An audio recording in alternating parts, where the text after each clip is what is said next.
Hello and welcome back to Kim Reads as we continue with Secret of Shadowrun. Chapter 16, The Sheriff's Quarry. A burst of excitement, of excited questions met Nancy's announcement. She chuckled and George said, "Quiet everybody, now tell us where the treasure is."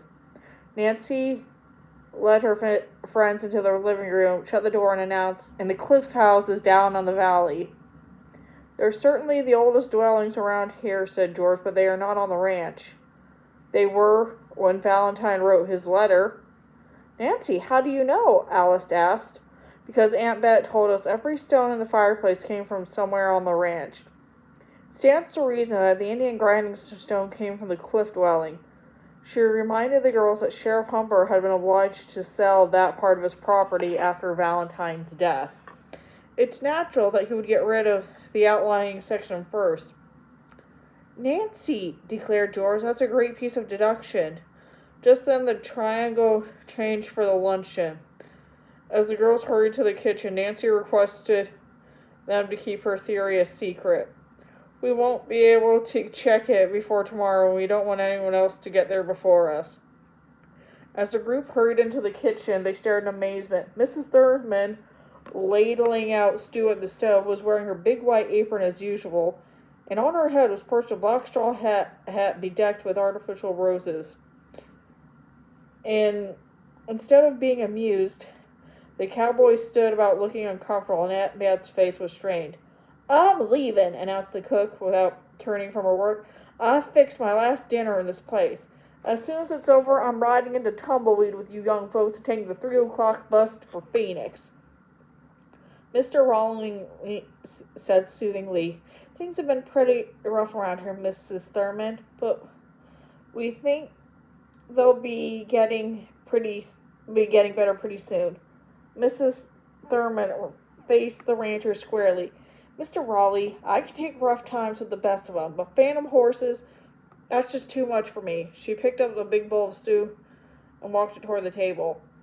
Aunt Bet followed her, pleading, "Mrs. Thurman, please reconsider." "Nope," said the woman, and set the bowl down with a thump.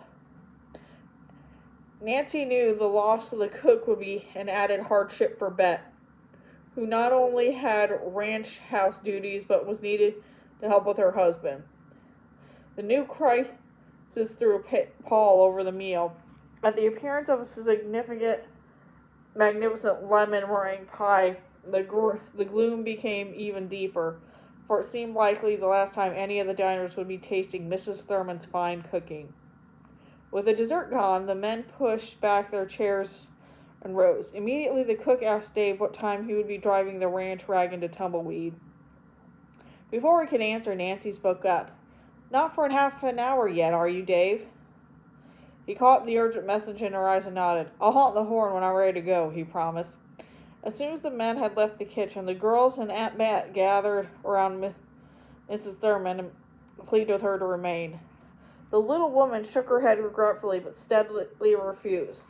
The phantom has scared me out of my skin," she declared.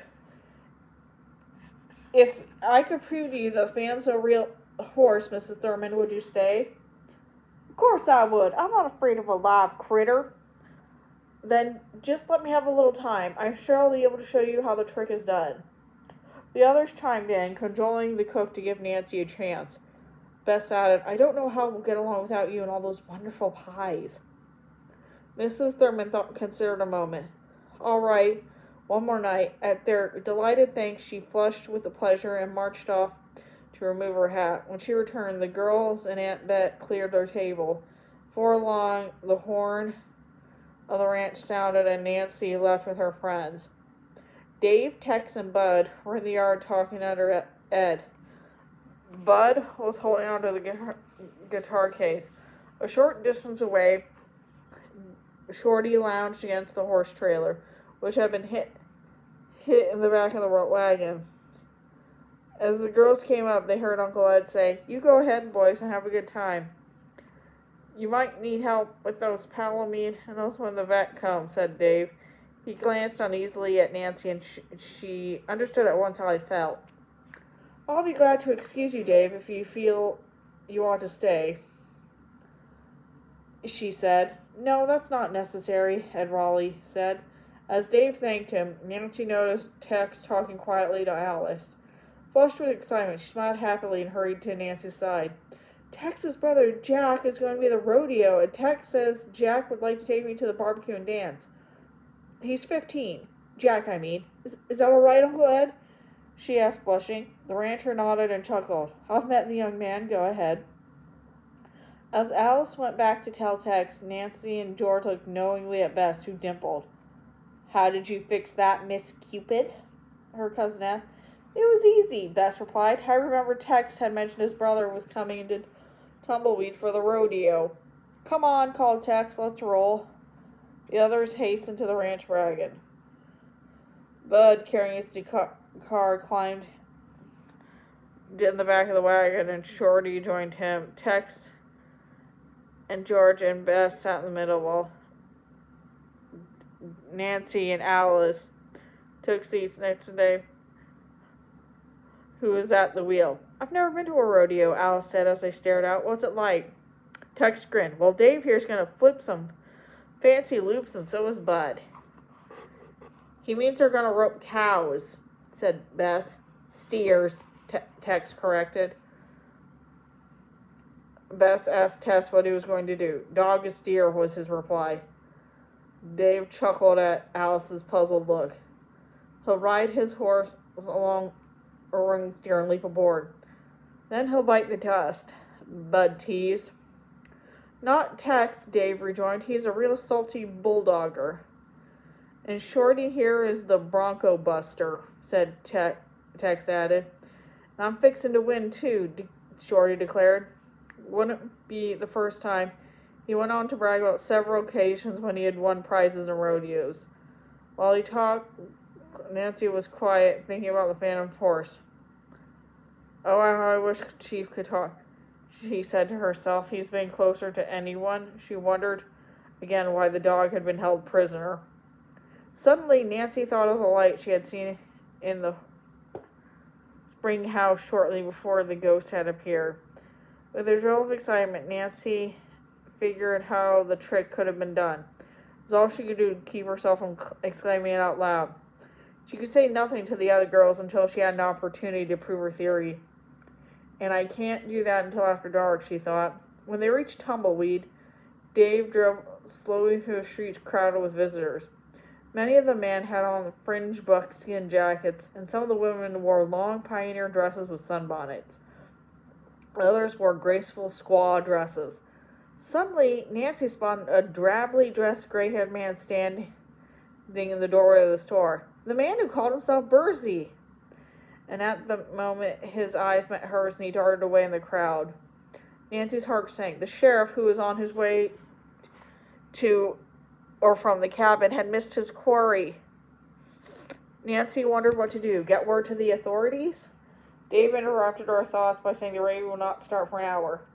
We have to go and check in, he said. What do you want to do in the meantime? Oh, we'll keep busy, Nancy replied. When the boys had left, she suggested that Bess take Alice and hunt for Bursey. She and George were going to another direction. Let's meet at Mary Deer's shop. They all arrived half an hour later. They had no trace of the man. He's probably left town in a hurry, George declared. The store was crowded, and Mary Deer had an assistant working behind the counter.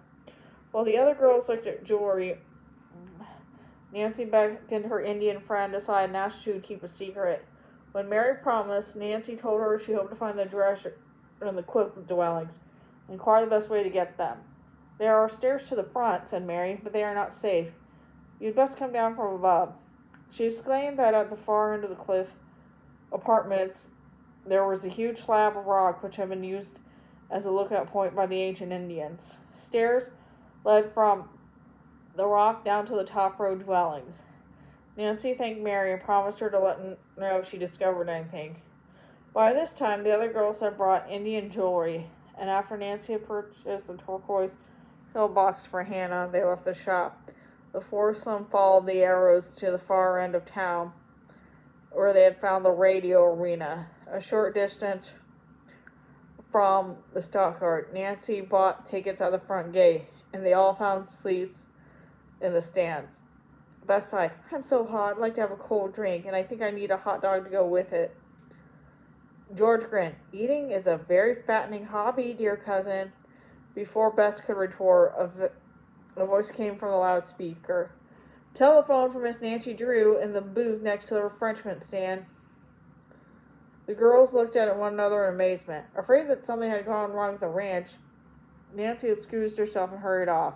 She made her way through the crowd of the first telephone booth behind the hot dog stand. As she reached the door opened and Bertie stepped out with a grin. At the same moment, a tall figure in black glided to her side. Mr. Diamond! Bertie's strong fingers closed on Nancy's wrist. You're coming with us, he growled. And don't yell or you'll be sorry. And that's the end of that chapter. I will see you later.